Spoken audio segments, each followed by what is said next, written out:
louvado seja nosso Senhor Jesus Cristo, para sempre seja louvado.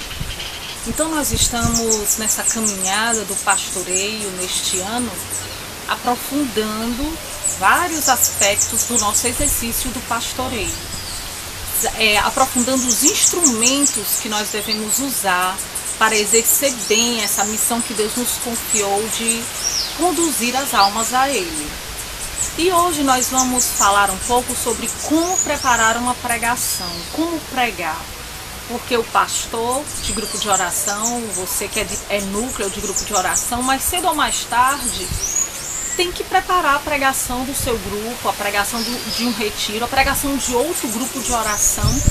E aí a gente precisa ter algumas orientações para essas pregações.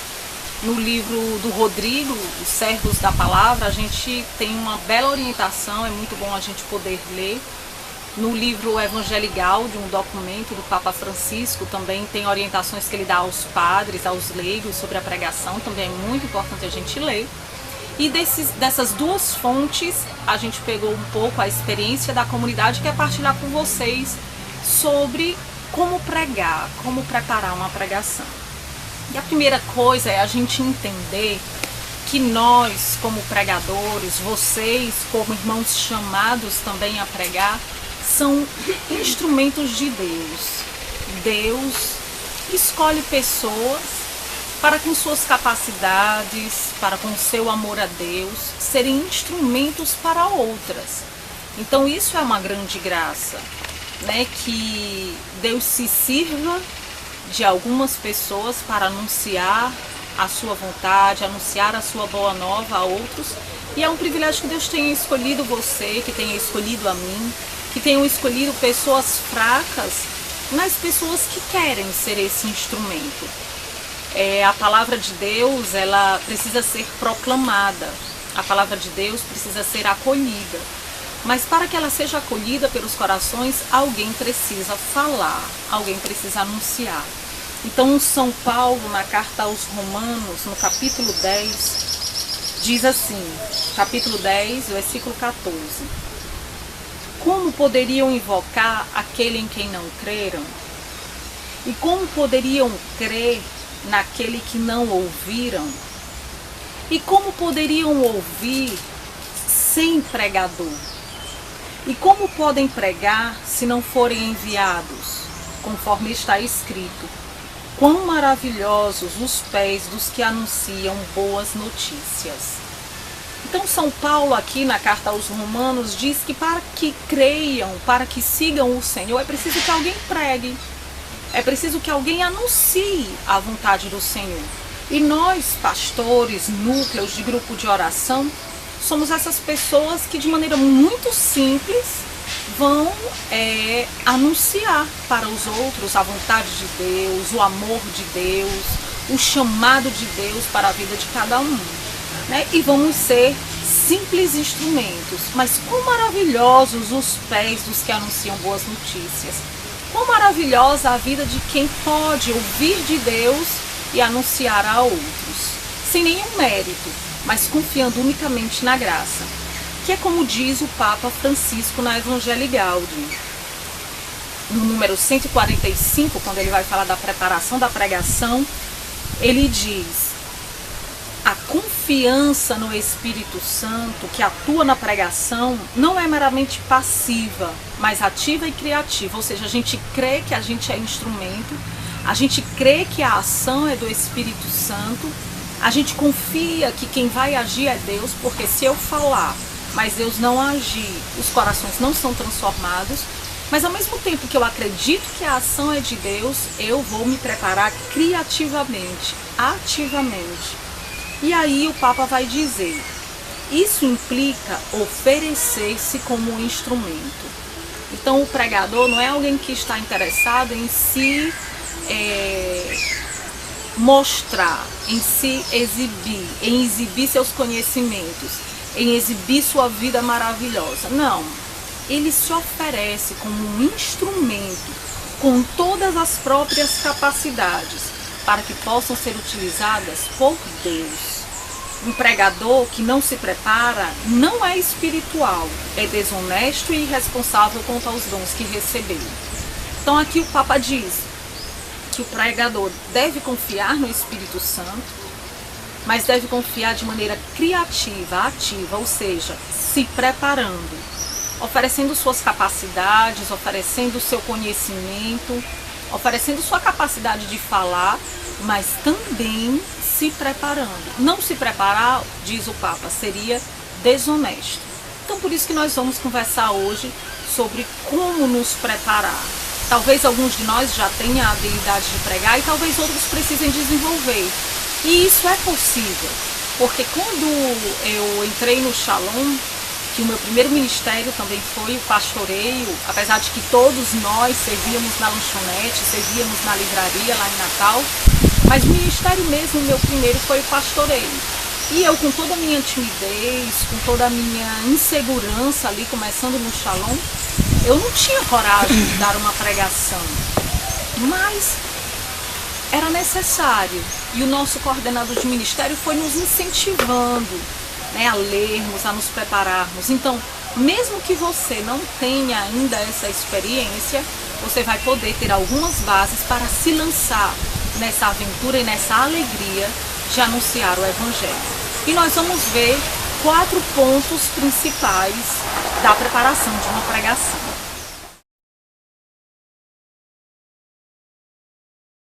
Então, a primeira etapa da preparação de uma pregação, nós diríamos que é a escuta.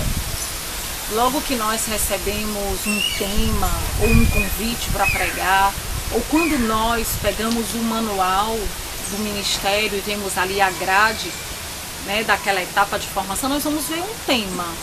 E quando nós vemos o tema, aquela solicitação, nós precisamos fazer um momento de escuta.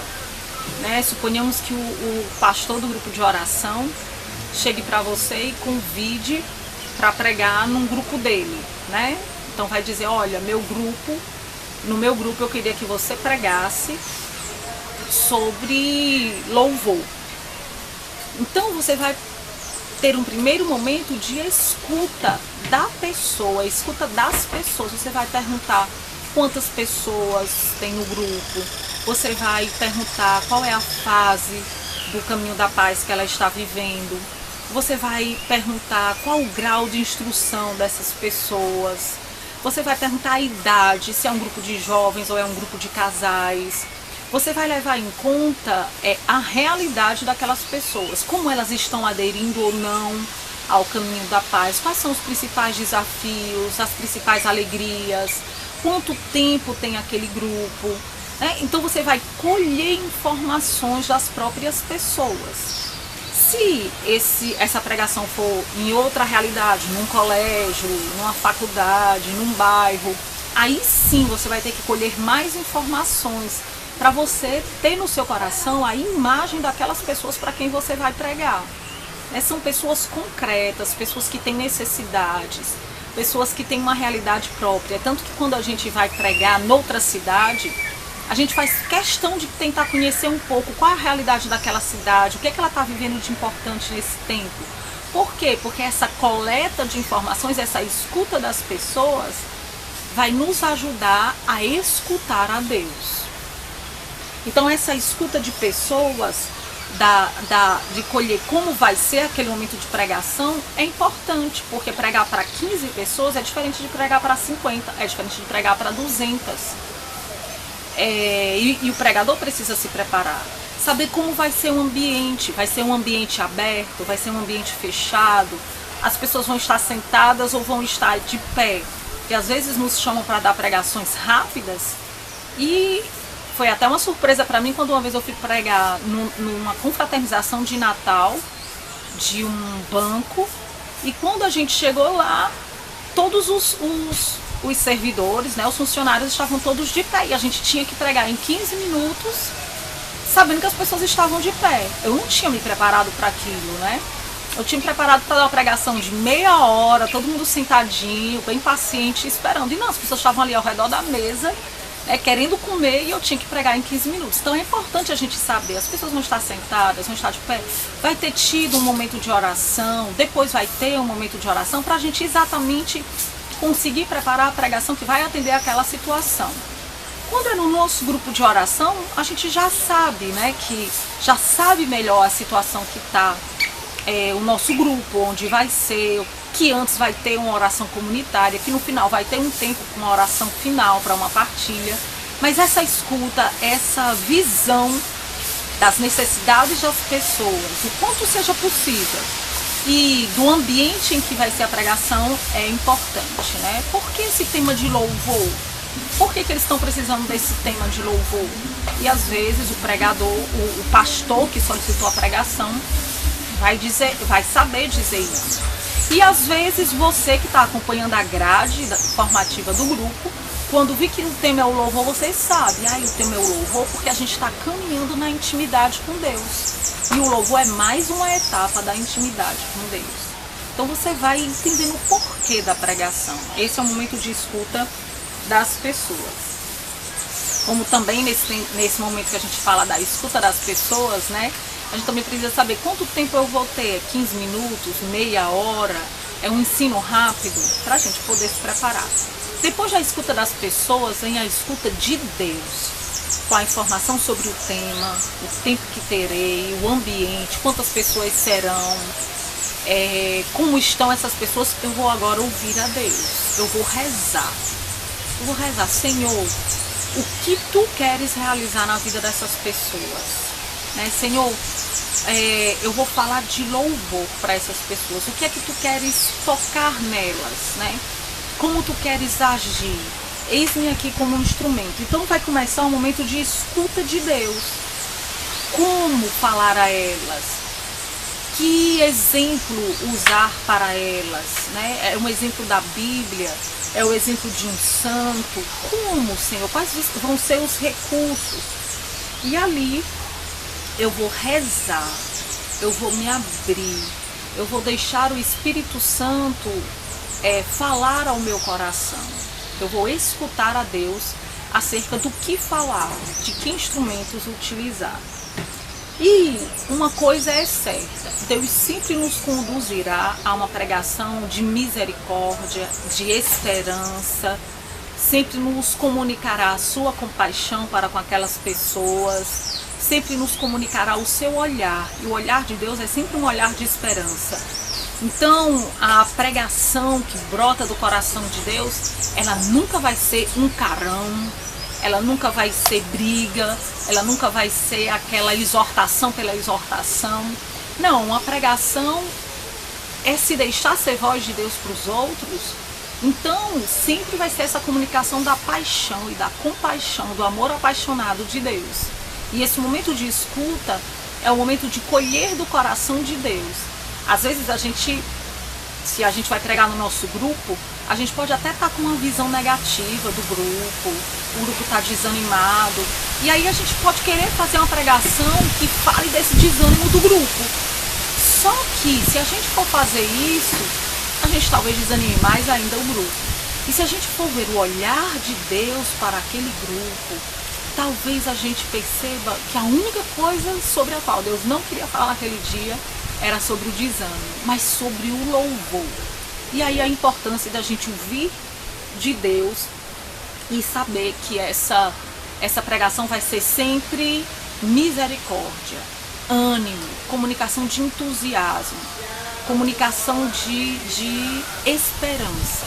E por isso a importância de, nesse momento de escuta de Deus, clamar a unção de Deus, que os nossos pensamentos sejam o dele, que os nossos sentimentos sejam o dele, que a nossa voz seja dele, que a nossa fala, o timbre da nossa voz, seja o timbre da voz do Senhor, né? Que em tudo que a gente vai fazer seja a expressão do Senhor.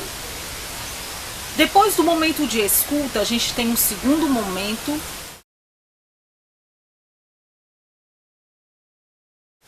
que a gente chama de um momento de pesquisa.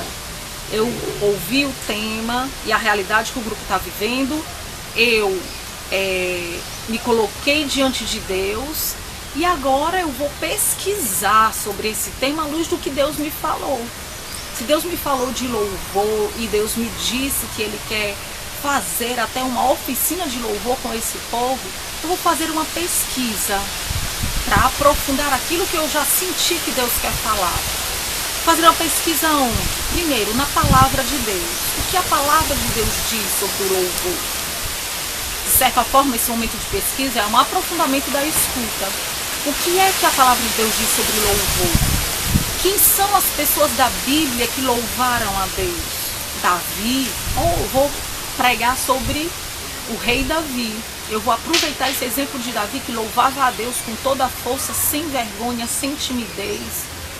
Eu vou aqui pegar o rei Davi que dançava na presença de Deus. Eu vou falar disso, eu vou pesquisar sobre a pessoa de Davi. Depois, eu posso também pesquisar sobre vida de santos. Quem são os santos que louvaram a Deus? Como viviam a experiência do louvor? Eu posso também procurar sobre o louvor nos documentos da igreja.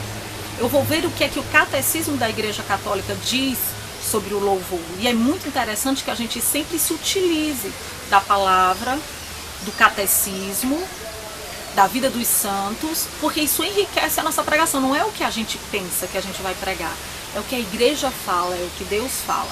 Então eu vou pesquisar também o que é que o catecismo diz sobre o louvor. Tem lá, eu vou ler, eu posso citar um parágrafo, esse parágrafo vai ser muito importante. Então, nessa pesquisa eu faço uma coleta de tudo aquilo que eu vejo que eu vou poder falar. Além disso, nós da Obra Shalom podemos pesquisar nos livros da Obra Shalom, no material da AMI, material de pregações do Moisés. Nós podemos também pesquisar nos escritos da comunidade. Se nós tivermos acesso, nós podemos pesquisar nos estatutos da comunidade Shalom, o que é que ali se fala daquele tema. E aí eu já vou dizendo para aquelas pessoas, nós estamos numa obra que é a Obra Shalom, que diz que o louvor nunca pode sair dos nossos lábios e do nosso coração. E aí eu vou citando esses documentos, não para demonstrar que sei muito, não para demonstrar que sou inteligente demais, sabido demais, mas essas citações, elas reforçam o que eu estou dizendo. E mais, as citações, elas têm mais credibilidade do que eu mesmo. É mais fácil alguém acreditar na palavra de Deus, acreditar no catecismo da igreja, acreditar no testemunho dos santos, do que na vida da Gabriela. Embora também a vida do pregador fale muito, né? Se o pregador é uma pessoa de louvor, claro que aquilo vai chegar muito mais facilmente na vida de quem escuta. Então esse momento de pesquisa é fundamental. Para vocês terem uma ideia, recentemente o Moisés foi pregar para a comunidade de Fortaleza sobre Santa Teresa e a vida missionária. E para ele pregar sobre Santa Teresa e a missionariedade, ele disse para a gente que leu todo o livro de fundações de Santa Teresa. Ele disse que foram 180 páginas. E como ele tinha só 3 dias para preparar essa pregação, ele testemunhou para a gente que ele leu 60 páginas por dia para preparar essa pregação. E isso confirma mais uma vez o que diz o Santo Padre, né? Um pregador que não se prepara é irresponsável. E um pregador que se prepara vai ganhar muito, porque além dele preparar uma pregação que vai edificar os outros, ele vai ficar com um conhecimento que o transforma. Então essa etapa da pesquisa é muito importante, é muito rica. Imagine quanta graça e quantas alegrias e quanta oportunidade de conversão o Moisés teve lendo Fundações de Santa Teresa para pregar durante 1 hora para a gente. E você às vezes vai pregar 30 minutos, 40 minutos para alguém, mas você vai ter que se preparar 1 semana. Vai ter que ler livros, vida de santos, vai ter que pesquisar, e isso, além de enriquecer suas ovelhas, vai te enriquecer imensamente. Não se conforme em fazer pesquisas superficiais, não se conforme em preparar pregações em 15 minutos antes do grupo começar. Se prepare, porque a pregação é também um instrumento de Deus para a sua formação como pastor. Você vai ter que pregar temas que, na verdade, Deus vai querer trabalhar em primeiro lugar em você, que vai rezar e pesquisar sobre esse tema. Então não percamos a oportunidade de pesquisarmos bem, né, sobre os temas que precisamos pregar.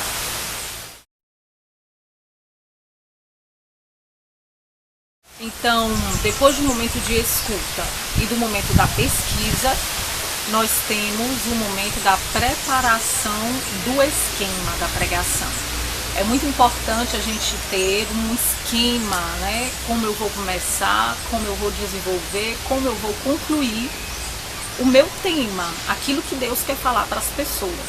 Eu mesma estou falando aqui para vocês e eu tenho um esquema da minha pregação nas minhas mãos, tá aqui, e eu vou acompanhando esse esquema, né? Não é sinal de inexperiência ter um esquema, né? Pelo contrário, o esquema é uma maneira da gente não se perder, da gente poder manter aquilo que a gente colheu da escuta de Deus e da pesquisa, né?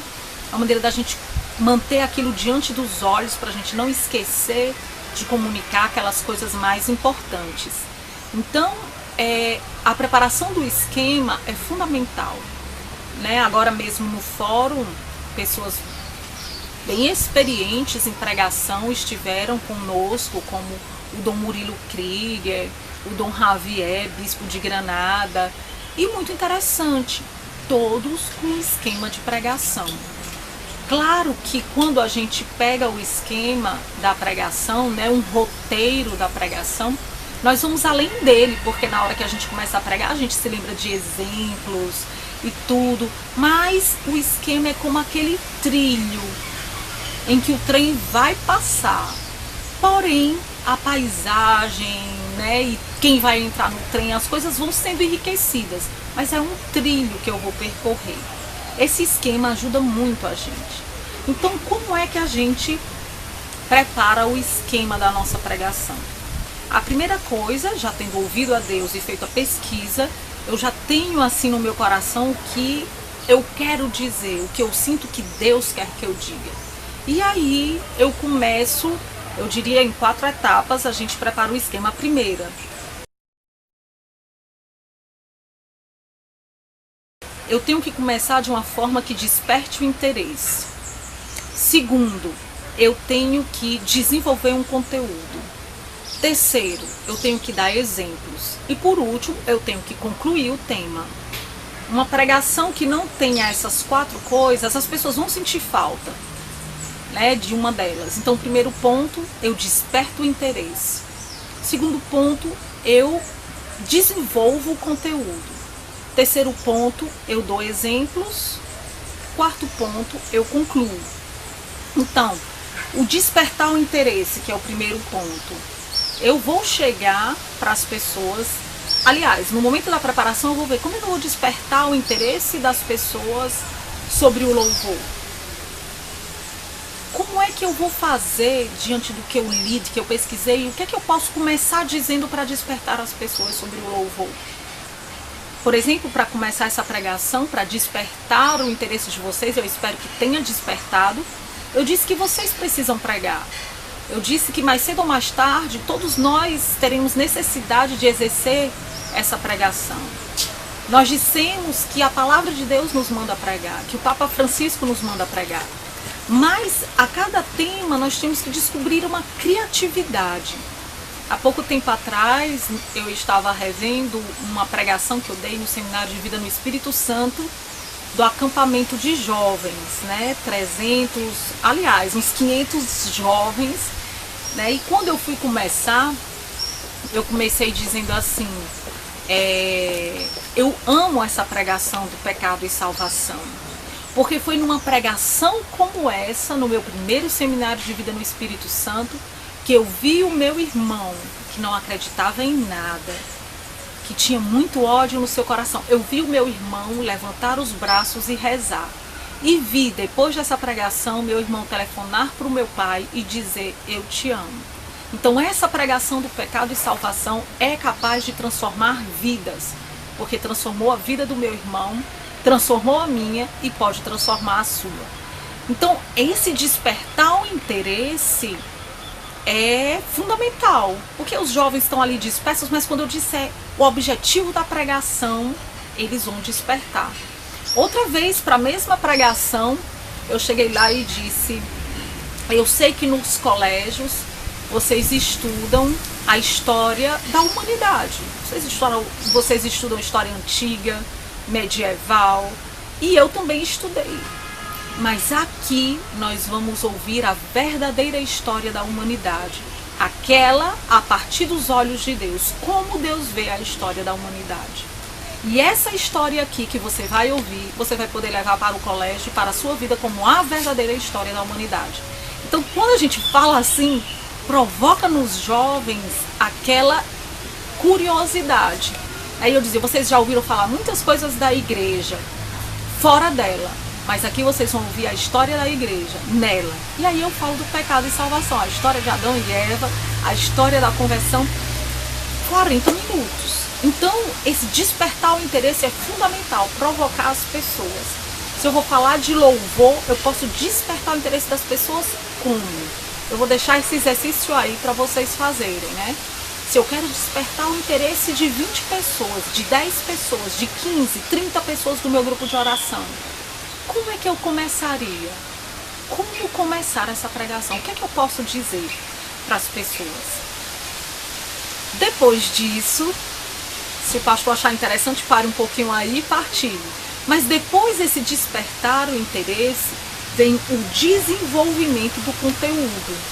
E ali eu vou começar a dizer o que eu sinto que o nosso Senhor quer que eu diga.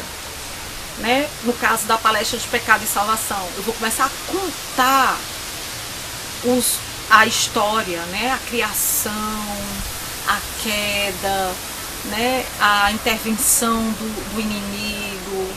Depois eu vou entrar na intervenção divina, né? A encarnação, a salvação em Jesus Cristo. Eu vou desenvolver o conteúdo. Se eu vou falar de louvor, eu vou começar. Por exemplo, né? Não é necessariamente assim. Cada um vai preparar seu esquema. Eu vou começar dizendo o que é louvar a Deus. Vou pegar uma passagem da Bíblia de louvor. Se eu decidir que vou falar do rei Davi, vou mostrar aqui o rei Davi, o que é louvor na vida do rei Davi. Vou desenvolver um conteúdo. Eu vou explicar de maneira dinâmica, de maneira criativa, o que seja o louvor. Depois desse desenvolvimento do conteúdo, que é a parte maior, né, do corpo da pregação, eu vou entrar na parte dos exemplos. Não quer dizer que durante toda a pregação eu não vá dando exemplos. Eu posso, a cada ponto que eu for falando, e dando exemplos. Exemplos da vida dos santos, exemplos dos irmãos da comunidade, exemplos do Papa, né? Exemplos, posso dar até da minha vida, né, com ressalvas, para também eu não ficar falando demais de mim na pregação, mas posso dar um exemplo meu, um testemunho meu, posso dar o testemunho de alguém do grupo, principalmente se não for constrangedor, se for edificante, aliás, nunca que seja constrangedor e sempre edificante, e eu vou dando esses exemplos, ou no decorrer do conteúdo, ou no final. Né? Eu me lembro de uma vez que Nosso Senhor nos convidou a pregar sobre misericórdia, e a gente foi discorrendo todo o tema da misericórdia, e eu sentia que, por mais que tivesse aquele conteúdo, e citando a palavra de Deus, e citando várias coisas, eu sentia que não tinha ainda atingido o coração das pessoas. E aí veio o exemplo da vida de um rapaz, que eu convido vocês também a conhecer, o Jacques Fesch, que teve uma grande experiência com a misericórdia. E quando nós demos o exemplo do Jacques Fesch, o que a gente sentiu foi que as pessoas entenderam todo o conteúdo. Porque, na verdade, os santos, eles precisam ser citados e lembrados porque eles são a palavra de Deus vivida. Eles são as promessas de Deus em cumprimento, né? Então, vamos dizer assim, tudo que a gente quer explicar, um santo viveu. E mais do que isso, a gente pode dizer, o santo viveu, Jesus Cristo. Ele é o nosso modelo principal, o nosso exemplo principal. Então, dizer como Jesus louvou, como Jesus olhava ao Pai e dizia: eu te agradeço, Pai, eu te louvo, Pai. porque escondestes essas coisas aos sábios entendidos e as revelaste aos pequeninos. Eu vou dar o exemplo do próprio Jesus, que louvava ao Pai, que dava graças ao Pai ao partir o pão, que em sua boca tinha sempre o louvor. Então eu vou dar vários exemplos, né, de santos, tudo, e o de Jesus. Mas de maneira especial, é importante a gente saber que não é o número de testemunhos que importa, mas 1, 2, mas que sejam significativos, né?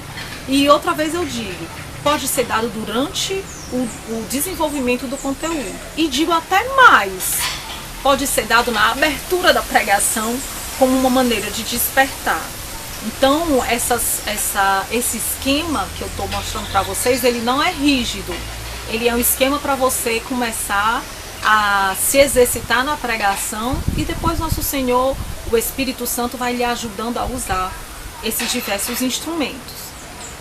Depois que eu despertei o interesse, seja com uma palavra, seja com uma curiosidade, seja com a vida de um santo, com a vida do próprio Jesus, depois que eu desenvolvi o conteúdo, que eu dei o testemunho de alguém de que aquilo que eu expliquei é verdade, eu vou fazer a conclusão. É muito importante a conclusão. A conclusão é a retomada de tudo e um convite. Então, irmãos, nós precisamos a partir de hoje ter essa vida de louvor. Então, irmãos, eu convido vocês a, durante as manhãs de oração de vocês, os momentos de oração de vocês, pedirem a Deus um coração que louva. Essa graça que nós falamos até agora, ela é para nós. Então, é aquele momento que você conclui e que você significa aquilo para as pessoas, né?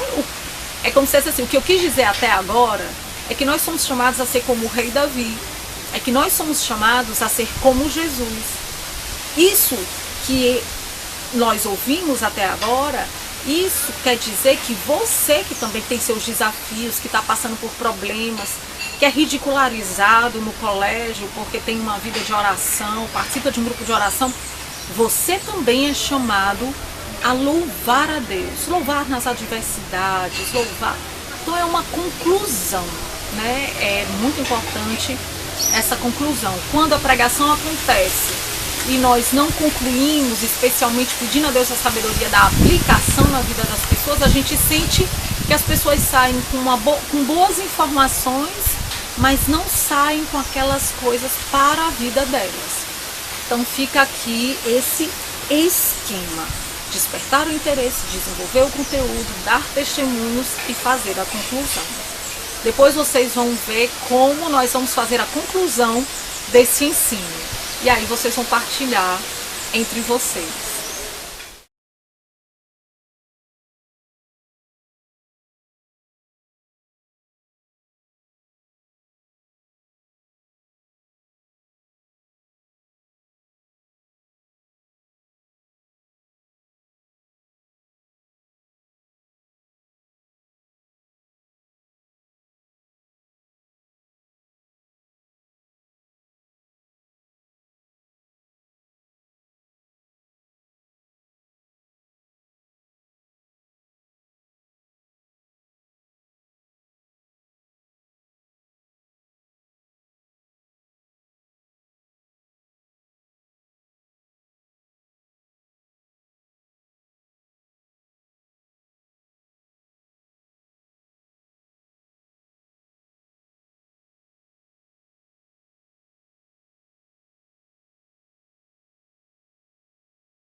Então, se eu escutei as pessoas e a Deus, eu pesquisei, eu preparei um esquema e, por último, eu vou ver se existe mais alguma coisa que pode contribuir para aquele momento.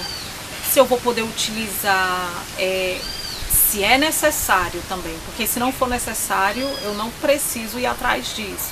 Mas eu posso utilizar uma música, eu posso utilizar uma pequena apresentação artística, eu posso usar um pequeno vídeo, isso vai motivar o grupo a entender. Eu posso usar imagens, vai ser importante eu usar alguma dinâmica. Se isso for necessário, e só se isso for necessário, eu posso inserir. Geralmente em pregações com um público menor, isso não vai ser tão necessário, porque você está mais perto das pessoas e isso já chama a atenção. Mas num público grande, ou se for uma pregação querigmática, com pessoas que não estão acostumadas a ouvir pregação, com certeza as imagens vão ser importantes, apresentações artísticas vão ser importantes. A gente vê tantas vezes a Emir pregando e ela sempre chama alguém para perto e faz uma dinâmica e faz uma brincadeira, né? Uma coisa que envolva as pessoas. Mas eu repito, só se isso for necessário, porque se as pessoas estão atentas, se as pessoas estão entrando na pregação, eu vou aqui no esquema, né? Mas se for necessário, eu posso colocar dentro do esquema um momento em que a gente vai refletir sobre o refrão de uma música e aí a gente escuta essa música, né? Eu posso, vai ser super interessante no começo para despertar o interesse das pessoas, apresentar esse vídeo de 40 segundos, né? Então a gente pode se utilizar de outros recursos, se necessário, porque é importante a gente saber que a palavra de Deus tem poder, a palavra de Deus na vida dos santos tem poder, mais do que a mídia, né? Mais do que os recursos. Os recursos, eles devem ser utilizados à medida da necessidade. Isso vai ser mais necessário em públicos grandes ou em públicos iniciantes, certo? Então aqui a gente conclui as 4 etapas que eu disse da preparação de uma pregação. Espero que tenha sido útil para você. E agora eu gostaria de falar apenas sobre alguns detalhes de durante a pregação. A primeira coisa é que nós, quando formos pregar, estou aqui com o meu esquema, está aqui o povo na minha frente.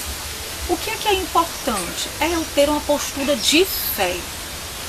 Eu acredito que eu sou um instrumento de Deus, que o que eu tenho para falar é importante, vai edificar essas pessoas, porque eu rezei, eu preparei, eu acredito que Deus quer falar, eu estou convicto de que Deus quer falar. E essas pessoas são um terreno fértil. Eu creio que o Espírito Santo vai agir no coração delas para que elas colham o mais importante.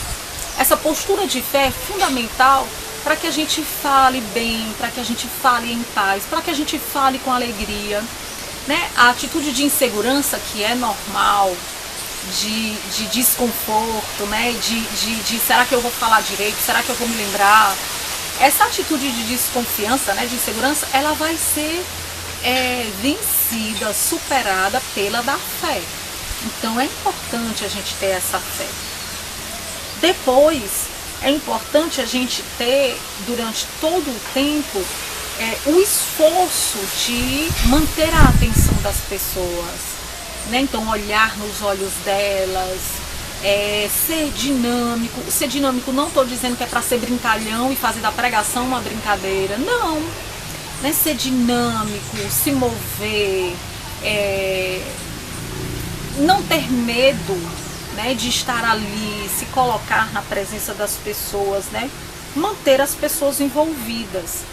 É interessante que o pregador, à medida que a gente vai vivendo esse ministério, a gente vai também começando a entender, esse assunto está cansando, isso aqui eles já entenderam, no olhar deles a gente vai percebendo o interesse, eita, isso aqui está interessando, eu vou aprofundar mais, eu vou dar mais um exemplo, isso aqui é importante para eles, né? A gente vai percebendo as reações no olhar, nas posturas.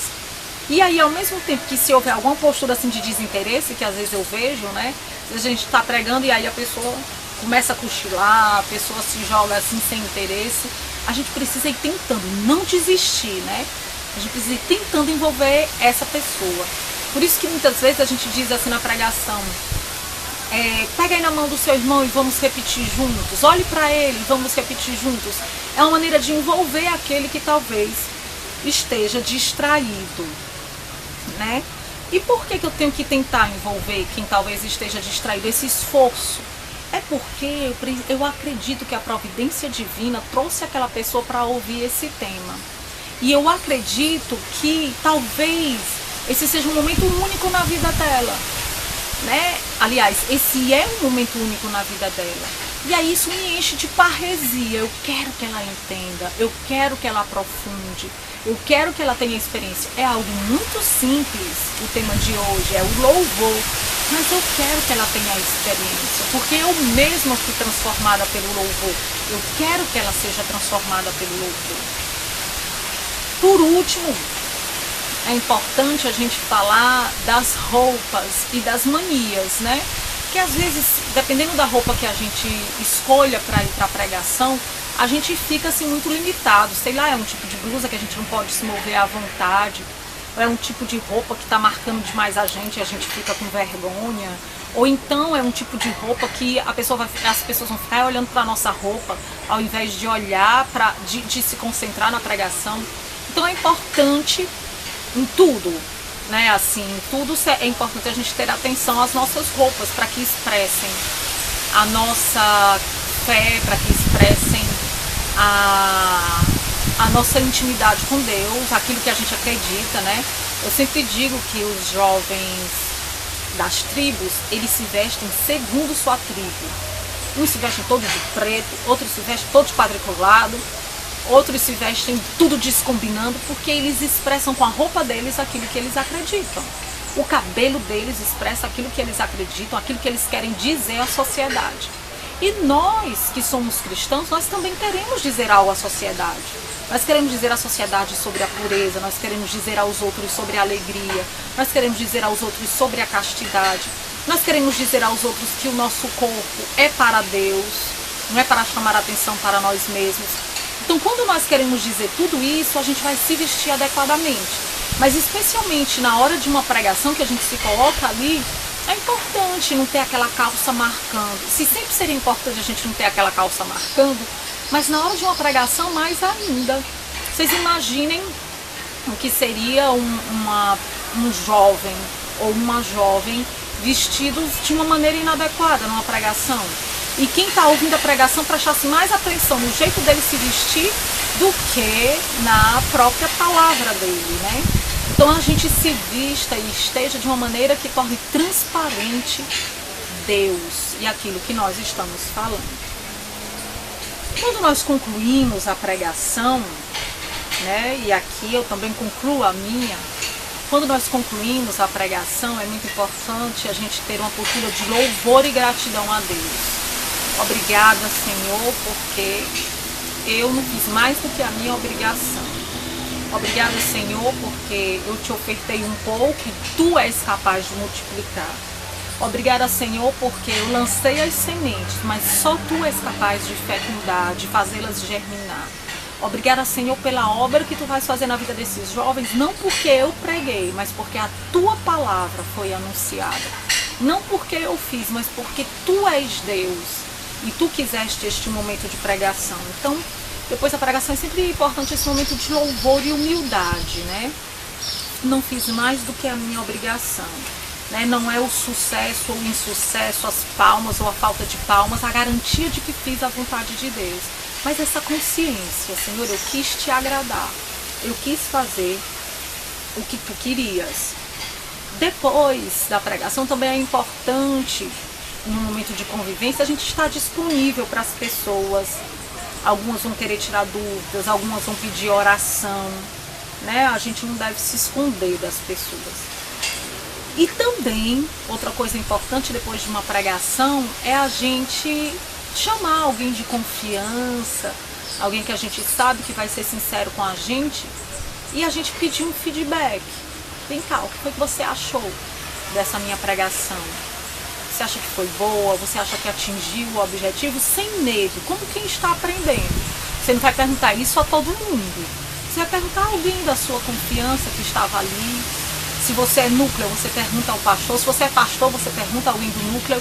E num dever de sinceridade nós vamos dizer, eu acho que você demorou demais nessa hora. Eu acho que você poderia... Eu acho que esse exemplo não foi muito bom. Eu acho que foi ótimo, acho que atingiu o objetivo, você manteve a atenção das pessoas. Dá um feedback simples. E uma coisa que eu acho muito interessante, sempre, às vezes eu estou ali sentada no palco, quando o Moisés está pregando para a comunidade, quando ele está pregando, né, num fórum, numa coisa, e sempre quando ele se senta e diz assim, foi que você achou? Eu falei muito? O que foi que você achou? Eu demorei demais naquela hora? Porque eu senti que eu devia demorar mais. Você acha que foi bom que eu demorei naquela hora? Passei mais tempo falando sobre aquilo? Ele sempre pede um feedback. Por quê? Porque nós não somos profissionais da pregação. Nós somos instrumentos de Deus. E ouvindo uns aos outros, a gente vai melhorando, a gente vai alcançando mais o coração das pessoas. Por fim, é muito importante também a gente fazer certo exame de consciência, né? Quando termina ali aquele momento de pregação, a gente dizer, vixe, ali eu poderia ter sido mais transparente, eu poderia ter dito aquilo e eu não quis dizer, eu tive medo de dizer, eu não quis convidar a conversão, eu tive medo, eu não quis desagradar, né? Eu não quis dizer aquela palavra mais dura que Deus tinha colocado no meu coração, aquela palavra que Deus dizia, eu vos escolhi, eu vos quero por inteiro para mim, sede santos. Então eu não quis dizer porque achei que eles iam achar ruim, eu dizer que eles são chamados à santidade. Fazer esse exame de consciência, Senhor, eu não tive coragem de dizer, mas da próxima vez, Senhor, com a Tua graça, eu não vou me omitir. Então, irmãos, nós somos chamados à alegria de anunciar a palavra de Deus. Vocês, como pastores de grupo de oração, seja de famílias, seja de jovens, seja de adultos, vocês são chamados a se fazerem instrumento para eles. Não tenham medo, se lancem, porque vocês vão ver maravilhas na vida de vocês e na vida deles. Além de vocês estarem cumprindo um mandato do Senhor, que é anunciar não só no grupo, mas em toda parte a sua palavra, vocês também vão ver muitas maravilhas acontecendo. Todo o processo de pregação é precioso, desde o momento em que você é solicitado para pregar, que você sente o desafio, até o momento de escuta, de preparação, até o momento da própria pregação, o momento depois da pregação. Como é maravilhoso ser um instrumento de Deus. Que Deus dê a vocês essa alegria, a alegria de anunciar a sua palavra, né? Ide por todo mundo e anunciar o Evangelho. Coragem, shalom.